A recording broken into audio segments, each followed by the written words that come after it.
नमस्कार, स्वागत है आप सभी का। मैं हूं प्रीति सिंह। परोपकार और स्वास्थ्य सेवा के क्षेत्र में एक जाना माना नाम डॉक्टर सीताराम जिंदल। इस साल समाज में एक्सेप्शनल कंट्रीब्यूशन के लिए डॉक्टर सीताराम जिंदल को पद्म भूषण से सम्मानित किया गया है। Doctor Sitaram Jindal Jindal aluminium limited जैसी एक बड़ी कंपनी के फाउंडर चेयरमैन हैं। जिंदल एल्यूमिनियम लिमिटेड देश की largest aluminium extrusion manufacturer company है। एक बड़े बिजनेस टाइकून के तौर पर सीताराम जिंदल को दुनिया जानती है, लेकिन इस टाइकून के पीछे छिपा है उनका विजनरी और बेहद इंस्पिरेशनल व्यक्तित्व। डॉक्टर सीताराम जिंदल एक बहुत बड़े दानवीर व्यक्ति हैं, जो सिर्फ एक बड़े व्यवसायी नहीं है बल्कि ऐसे व्यक्ति भी हैं जो अन्य लोगों की मदद करना पसंद करते हैं। उन्होंने कई चैरिटी ट्रस्ट और सोसाइटी शुरू की। इसके अलावा अस्पताल, स्कूल, कॉलेजों की स्थापना की। डॉक्टर सीताराम जिंदल ने लोगों को बेहतर शिक्षा, स्वास्थ्य देखभाल और उनके जीवन को बेहतर बनाने में मदद करने के लिए अपना हाथ हमेशा आगे बढ़ाया है। खासकर ड्रगलेस प्राकृतिक चिकित्सा यानी नेचर क्योर चिकित्सा में डॉक्टर जिंदल का योगदान प्रेरणादायक है। वो अलग अलग तरीकों से लोगों की मदद करने का काम करते हैं और आज वो खुद संसद टीवी के साथ जुड़ रहे हैं अपने जीवन सफर, अनुभव, अपने विजन और चैलेंजेस को हमारे साथ साझा करने के लिए। डॉक्टर सीताराम जिंदल, बहुत बहुत स्वागत है आपका। शुक्रिया संसद टीवी के साथ जुड़ने के लिए। धन्यवाद। डॉक्टर जिंदल, आप उम्र के 9 दशकों को पार कर चुके हैं। आपके अनुभव काफी ज्यादा मायने रखते हैं हम सभी के लिए। डॉक्टर जिंदल, आपका पूरा जीवन बेहद प्रेरणादायक रहा है। सबसे पहले आपके शब्दों में पूरे जीवन सफर को आप कैसे देखते हैं? देखिए, जीवन सफ़र तो बहुत लंबा है, ये ठीक है, लेकिन इसमें अप्स एंड डाउन्स भी बहुत आए हैं। और हमने शुरू किया था खेती से, एग्रीकल्चर। और गांव में रहते थे मेरे फादर, जो एग्रीकल्चरिस्ट थे, पीजेंट, और at the same time landlord थे, उनकी बहुत ज़मीनें थी। तो घोड़ों पर जाते थे, खेत को देखते थे, संभालते थे। उससे ऊपर आ गए, फिर बड़े भाई कलकत्ता गए, वहाँ बिजनेस किया और मैं पढ़ता था। देन इवेंचुअली मैं कलकत्ता यूनिवर्सिटी का स्टूडेंट था, वहाँ से ग्रेजुएशन किया। उसके बाद फिर नेचुरोपैथी की डिग्री भी ली और आगे बिजनेस चलाया सारा। कई फैक्ट्रियाँ लगाई और उसमें बिजनेस को प्रमोट किया आगे से आगे, सब भाई मिल करके साथ। बाद में हमारा डिवीज़न भी हो गया बहुत पीसफुली, हारमोनियसली, और फिर आगे बढ़ते रहे सब। मैं बिजनेस में ज़्यादा इंटरेस्ट नहीं दिया, ज़्यादा मेरा ध्यान हो गया फिलैंथ्रोपी की तरफ, लोगों की सेवा करना कोई भी ढंग से, किसी तरह से। और फिर नेचुरोपैथी की तरफ आया, क्योंकि बंगलोर में फैक्ट्री लगाई मैंने 1968 में, 1968 में, अल्मुनियम की। तो वो करते करते फिर 10 साल के बाद नेचुरोपैथी की इंस्टीट्यूट भी लगाई उसमें, क्योंकि ट्रस्ट बना रखा था हमने। ट्रस्ट में और एक्टिविटीज़ हो रही थी काफ़ी, तो फिर ये लगा करके और इसमें सेवा करनी ज़्यादा उचित समझी। वैसे एलोपैथी के हॉस्पिटल भी चल रहे थे, स्कूल, कॉलेज, हॉस्पिटल वगैरह सब सेवाएं हो रही थी। इसके अलावा स्कॉलरशिप में काफ़ी काम किया, क्योंकि हमारे देश में गरीब बच्चों की कोई देखभाल नहीं होती, सुनाई नहीं होती थी, जी और वो अनएजुकेटेड रह जाते थे, खास करके गांव में। उन दिनों में तो बहुत गरीबी थी। जी जी, आपने जैसा बताया कि किस तरह से जो नेचुरोपैथी है उस तरफ आपका रुझान हुआ। एक एक एक इंसिडेंट रहा आपके जीवन में। आपको जी, पेट से जुड़ी तकलीफ हुई थी और इस परेशानी ने कहीं ना कहीं जो आपका विश्वास है वो नेचुरल क्योर, नेचुरोपैथी में बहुत गहरा कर दिया था। और अब देश को इसके बाद नेचुरोपैथी का एक बड़ा अस्पताल मिला। आपने क्या कुछ देखा, समझा, जाना इस दौरान? कैसे लगा कि देश को, लोगों को नेचुरोपैथी के और करीब लाने की जरूरत है? ऐसा हुआ कि मेरा विश्वास जम गया इसमें। और क्यों जमा, वो देख से बयान करता हूँ मैं, कि जब मैं कलकत्ता यूनिवर्सिटी का स्टूडेंट था 1956-7 में, तो उस वक्त मेरे पेट में बहुत तकलीफ हुई थी। तो इसका डायग्नोस किया गया कि एब्डोमिनल ट्यूबरकुलोसिस। उन दिनों में टीबी का कोई इलाज नहीं होता था, तो 6 महीने की इनक्योरेबल डिक्लेयर कर दिया और 6 महीने की म्याद रख दी गई थी चाहे। तो हम्म। फिर एक मेरा मित्र था, वो मेरे को एक छोटी सी नेचुरोपैथी क्लिनिक में ले गए। वहाँ कोई इंडोर फैसिलिटी थी नहीं, बस सिर्फ एक डॉक्टर था, 2-4 अटेंडर थे। तो वो इलाज किया, फास्टिंग का, एनीमा का 5 घंटे मुझे रखते थे, और 5 घंटे में बहुत टॉर्चरस ट्रीटमेंट होते थे इसके नेचुरोपैथी के। तो फाइनली 20-25 दिन में मेरा तकलीफ जो है वो ठीक हो गई। और फिर नेचुरोपैथी में थोड़ी सी रिस्ट्रिक्शंस ज़्यादा है खाने की भी, और आराम करना चाहिए, काम कम करना चाहिए। ये तो वीकनेस आ गई थी। तो फिर मैंने सोचा कि भाई ये काम कैसे हुआ, कॉलेज भी जाना पड़ता है, फिर भाइयों की हेल्प भी करनी पड़ती है बिजनेस में हमारे में। तो जी। फिर एक मेरा रिश्तेदार था, वो मुझे ले गया योगा सेंटर में। तो वहाँ बहुत लोग आते थे, 400-500। तो धीरेन्द्र ब्रह्मचारी जो बाद में दिल्ली आए थे, वो थे उनके इंचार्ज। तो उन्होंने मेरा इलाज किया, तो योगा की। फिर एक हफ्ते में काफ़ी इम्प्रूवमेंट हुआ, और 15 दिन के बाद फिर मिला मैं उनसे। तो उन्होंने कहा कि आप दूध पिएं, परांठा खाएं, पूरी खाएं, सब्जी खाएं, कुछ भी खाएं, कितना भी गरिष्ठ भोजन लें, लेकिन योगा करें 1-1.25 घंटा डेली। और नेचुरोपैथी के ये ट्रीटमेंट है, मड पैक, नीमा वगैरह, इनके भी रखें, जी। क्लीन सिस्टम रखें अपना, जी। तो कभी बीमारी नहीं होगी। तो मैंने ये किया, तो बिल्कुल निरा, क्योंकि नेचुरोपैथी में खाना बिल्कुल दूसरी टाइप का देते हैं, हल्का, लेकिन वो भी ज़रूरी है। हम्म। तो फिर मेरा वो बीमारी चली गई। तो जी। ऐसे 4-5 केस और देखे मैंने। तो उस टाइम में मैंने अपना मन में ये डिटरमाइन कर लिया कि कभी भगवान ने मौका दिया तो मैं एक जॉइंट योगा और नेचुरल क्योर की इंस्टीट्यूट बनाऊं, हॉस्पिटल कंबाइंड, जिसमें बहुत लोगों का इलाज होगा। क्योंकि ये तो ऐसी है जो एलोपैथी, आयुर्वेदा, सब ने इसको डिक्लेयर कर दिया इनक्योरेबल, जी। और टीबी के इलाज नहीं हो रहे। तो मेरा को एक नया जीवन मिला। जी। अब हज़ारों फिर लोग जी, हज़ारों लोग आपके अस्पताल में बिल्कुल नेचुरल केयर के थ्रू, नेचुरोपैथी के थ्रू बिल्कुल ठीक होकर जा रहे हैं। डॉक्टर जिंदल, आपने एक बार कहा था कि वेल्थ इज़ हेल्थ नाउअडेज़, यानी पैसे लुटाओ और हेल्थ केयर खरीदो। लेकिन आपका ये मकसद कभी नहीं रहा।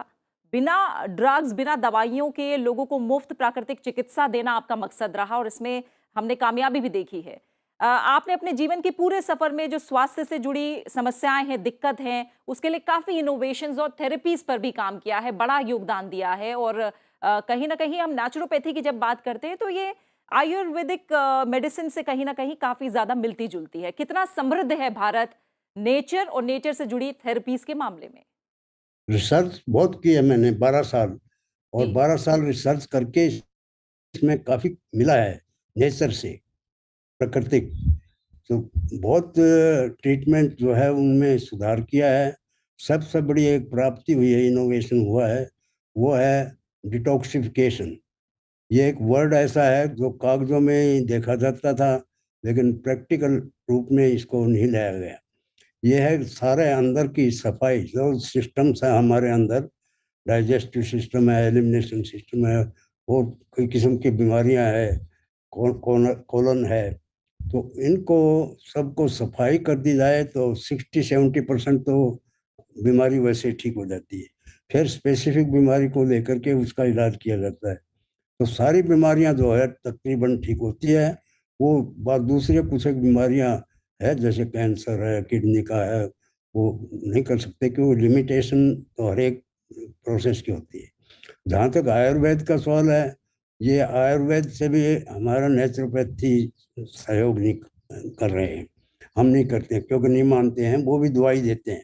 और आजकल तो बहुत पावरफुल दवाई देने लग गए कि उसमें बायोकेमिकल भी मिलाने लग गए। और एलोपैथी में तो है क्यों, एलोपैथी में नेचुरोपैथी से नफरत करते हैं। ये बड़े दुख के साथ मुझे कहना पड़ता है।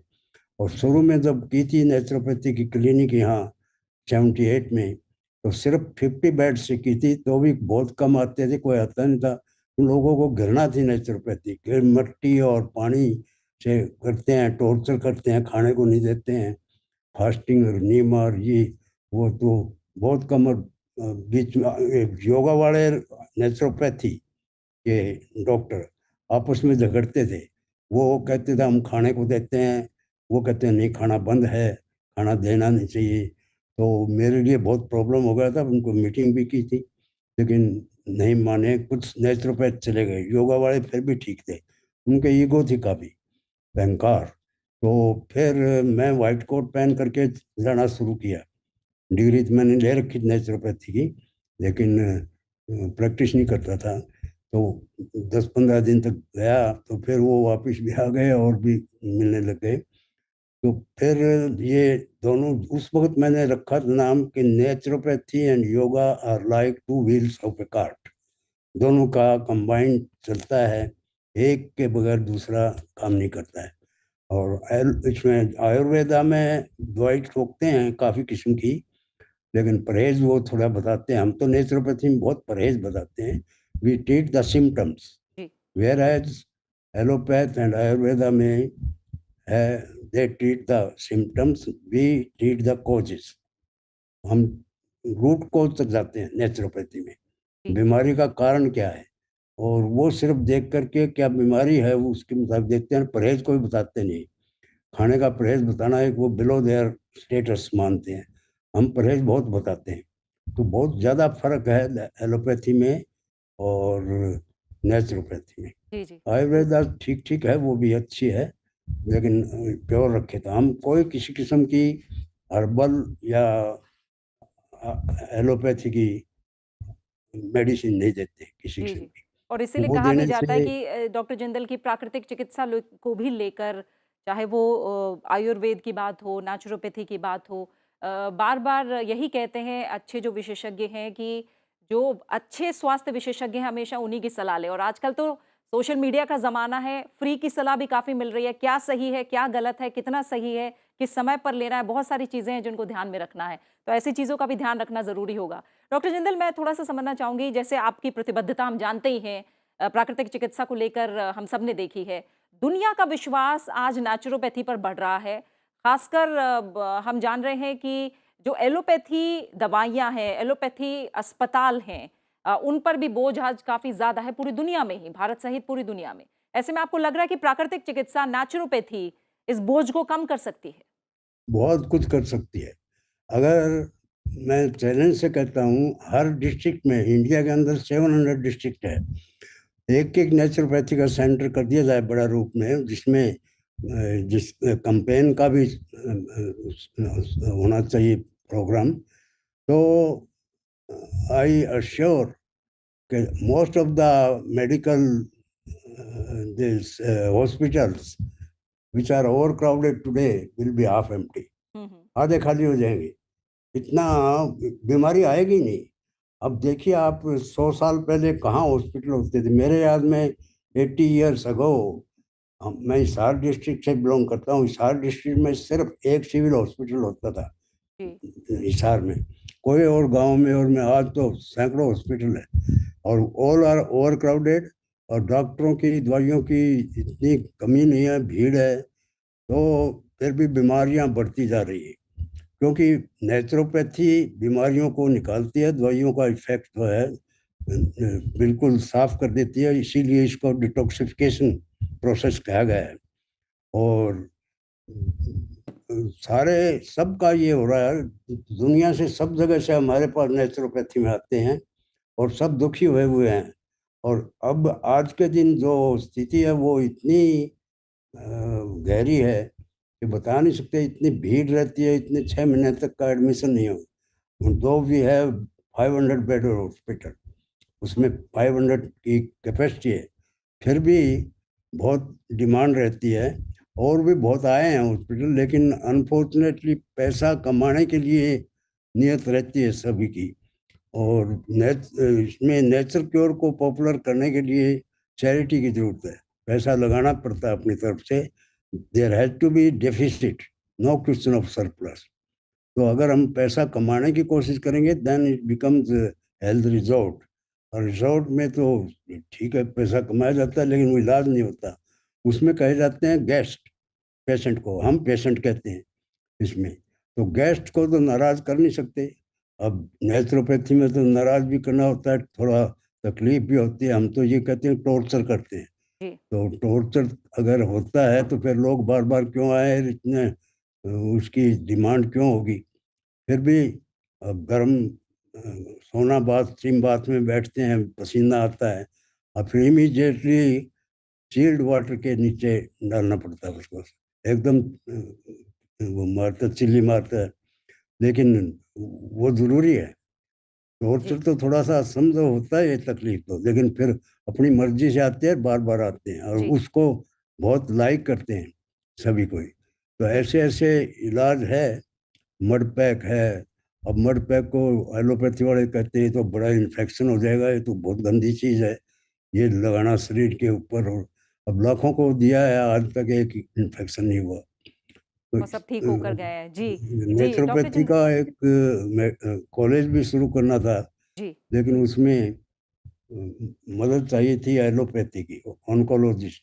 जी वो नहीं हुआ, सहयोग नहीं बन पाया, तो कैंसिल हो गया प्रोजेक्ट सारा पूरा। तो इस तरह से बहुत डिमांड है, और इतनी लोगों में हलचली मची हुई है कि दवाई जो लेते हैं हम, उसका टॉक्सिक इफेक्ट होता है। हम्म। तो उसको अवॉइड करके कैसे ठीक रह सकते हैं। तो यहाँ आते हैं, वो सीख के जाते हैं, उनको सिखाते भी हैं, ये भी कहते हैं भाई बार बार मत आओ, why do you waste your money and time. हाँ, तो लोग, अब फिर ये भी बनाया कि भाई 2 साल से पहले नहीं लेंगे किसी को दोबारा आने के लिए। तो ठीक है डॉक्टर फिर जिंदल। उनको सिखाते हैं, तो 80% of the people maintain after going back home. Hmm. अपना जो रेगुलर जीवन है उसमें मानते हैं, सब चलता है। लेकिन फिर भी कुछ लोग नहीं मानते। अब बहुत ज़्यादा फैलता जा रहा है ये प्रसार नेचुरोपैथी का, जी सबसे ज़्यादा ये है। लेकिन बहुत कम लोग जो है वो मेंटेन करने का करते हैं कोशिश। हाँ, और अब इस पर मेंटेन पे करने पे बात सरकार आई है का डॉक्टर जिंदल, ध्यान बहुत। तो मैं यही चाहूँगी कि कुछ शुरुआती तकलीफ़ों के बाद आपने बहुत सेहतमंद ज़िंदगी जी है, और जैसा मैंने कहा 9 दशक आप पार कर चुके हैं उम्र के। आपने कहा था एक बार कि nature is a hard master, it gives हाँ, अस वार्निंग वन्स और twice, but if we do not hear, it collapse. आम लोगों की ज़िंदगी आजकल हम जान रहे हैं कितनी भागदौड़ भरी है। भारत जो है सबसे युवा देश है, युवाओं की सबसे बड़ी आबादी है। ऐसे में आप क्या संदेश देना चाहेंगे आज, खासकर सेहत को लेकर? उनको तो बहुत ही जरूरी है संदेश तो दे सकते हैं, लेकिन कोई चले तो।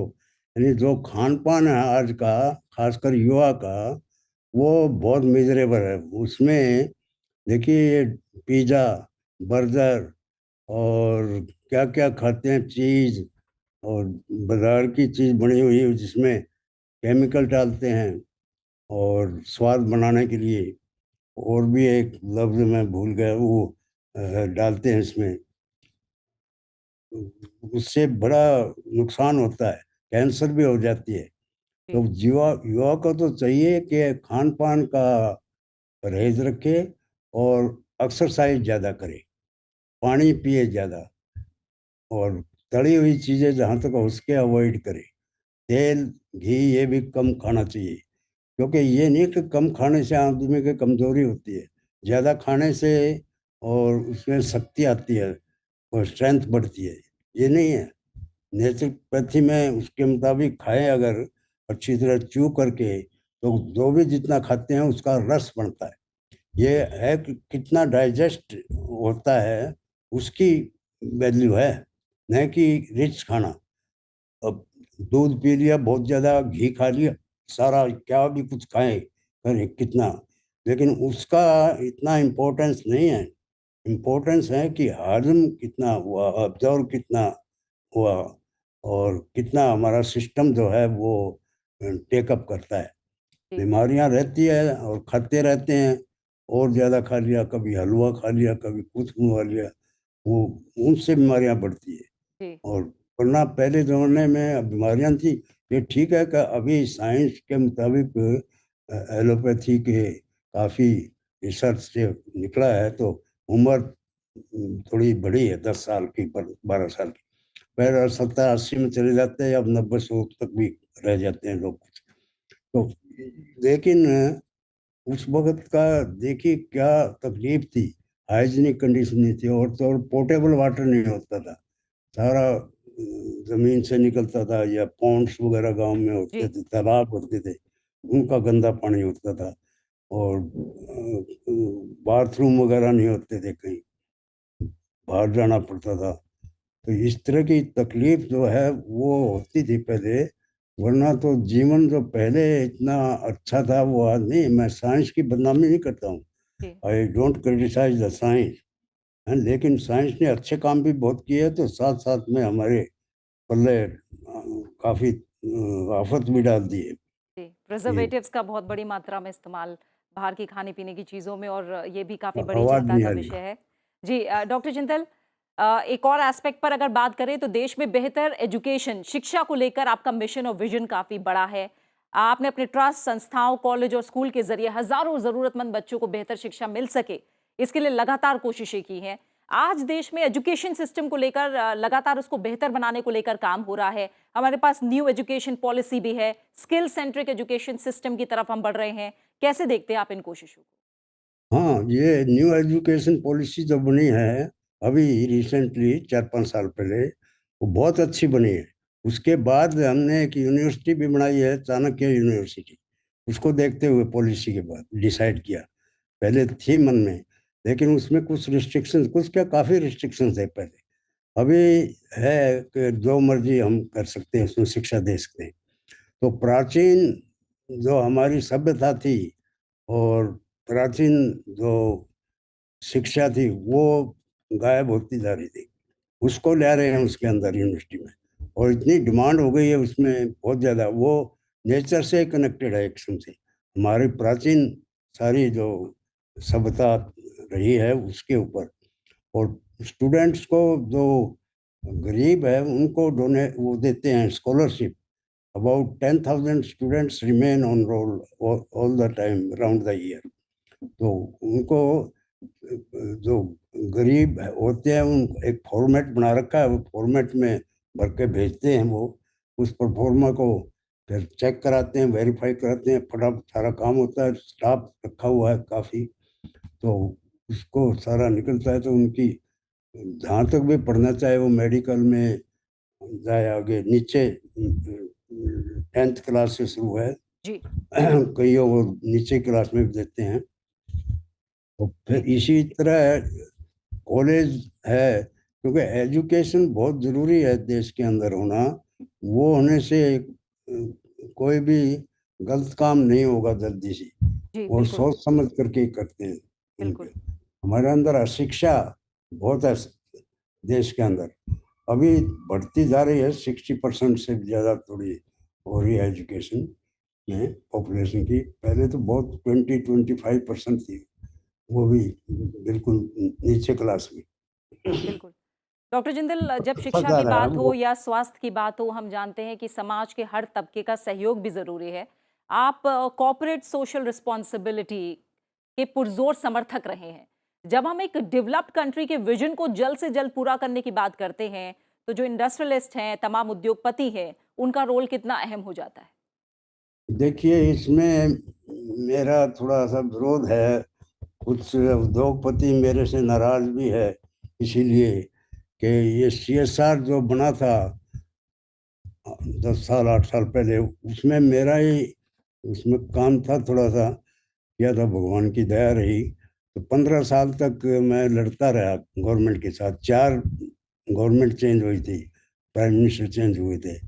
तो लड़ते लड़ते आखिर में हुआ ये सीएसआर, लेकिन वो भी अधूरा रह गया। 2% किया उन्होंने।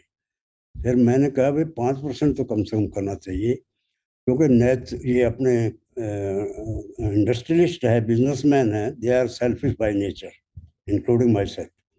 तो वो इतना कमाते हैं कि कुछ भी करते हैं, कहते हैं ब्लैक मार्केटिंग करते हैं, ये करते हैं।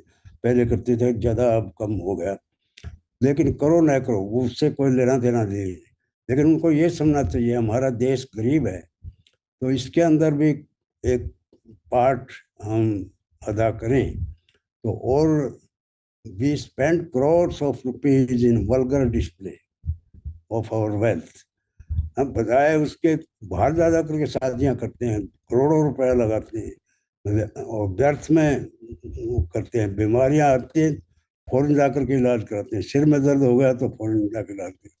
तो वैसे वो अगर अपनी मर्जी से काम अडॉप्ट करे, हर एक इंडस्ट्री बड़ी 10 करें, मीडियम 4-5 करें, स्मॉल इंडस्ट्री है तो एक करे, 2-4 मिल करके एक करे, तो लाखों इंडस्ट्रीज है हमारे देश में।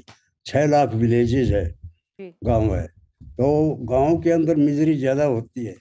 तो अगर अडॉप्ट करके 5-7 एमिनिटीज प्रोवाइड करें, पोर्टेबल वाटर है जैसे, हेल्थ केयर, एजुकेशन, उनका हाइजीनिक कंडीशन, ऐसे 6-7 भी टॉप की जो खराबियाँ उनको सुधार करने लगे, सारा काम गवर्नमेंट कैसे कर सकती है? गवर्नमेंट के ऊपर छोड़ दे तो। और करती तो है गवर्नमेंट, अब करने लग गई है। अब तो 8-10 साल से बहुत काम किया है, कर रही है, लेकिन पहले इतने सालों से हुआ नहीं। कहते हैं कि भाई आज़ादी मिलने के बाद बहुत तरक्की हुई है, मैं समझता हूँ कुछ नहीं। जो होना चाहिए था उसकी 20% भी नहीं हुई, सारा खराब हो गया काम। अब ज़्यादा, इससे ज़्यादा मैं बुराई नहीं कर सकता, क्योंकि समझेंगे कि पॉलिटिशियन की बुराई करते हैं, और कहते हैं मेरा कोई किसी से विरोध नहीं है। लेकिन है ये बात कि CSR की तरफ ध्यान नहीं था, अब हुआ है। अब मैं उसको, मेरे स्ट्रगल को जारी रखा हुआ है इतने दिनों से। प्राइम मिनिस्टर से मैं मिला था थोड़े दिन पहले, कहा था मेरा कोई पर्सनल और बिजनेस का काम नहीं होता है। मैं इसी तरह से कहा था कि भाई इनके ऊपर थोड़ी सख्ताई करें, ज़्यादा पैम्परिंग ना करें। वो ठीक है, इंडस्ट्री जो है बहुत रोल अदा करती है तरक्की की तरफ। वो रोल करती है, मतलब न कि लोगों की भलाई के लिए, अपने सेल्फिश मोटो के लिए, क्योंकि उनको अपना फायदा होता है।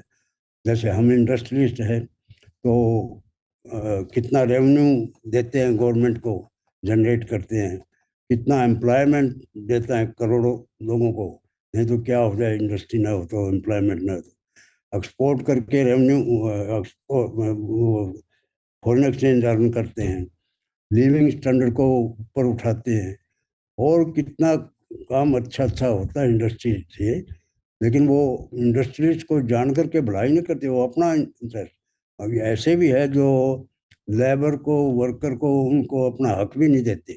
प्रोविडेंट फंड जो है उसमें भी गड़बड़ करते हैं, पूरी नौकरी भी नहीं देते, मिनिमम वेजेज एक्ट को वायलेट करते हैं। तो अब मैं बुराई करता हूँ, मेरे रिश्तेदार, भाई बहन, भतीजे बहुत इंडस्ट्रीज है बड़े बड़े, तो वो कहते दादाजी आप क्या करते हैं ये ऐसी बात। मैं तो करता भी करना, सच बोलना अच्छी चीज़ है, बुरी नहीं है, तो मैं कह देता हूँ। तो सबको मेरी यही है कि हर प्रार्थना है कि उस तरफ ध्यान जरूर देना चाहिए, और भगवान की ग्रेस जो है वो हर वक्त तैयार रहती है, आपके ऊपर शावर होगी। माई industrial friends, I humbly request you, my humble submission to you, to discharge your responsibility very liberally and generously. Doctor तो जिंदल, आपका भगवान उद्धार करेंगे। जी जी, डॉक्टर जिंदल, आपने हमारे लिए वक्त निकाला, हमें समय दिया, हमसे बातचीत की, बहुत बहुत शुक्रिया आपका। धन्यवाद, धन्यवाद। धन्यवाद डॉक्टर जिंदल। इसी के साथ फिलहाल इस खास पेशकश में इतना ही। बने रहिए सनसद टीवी के साथ।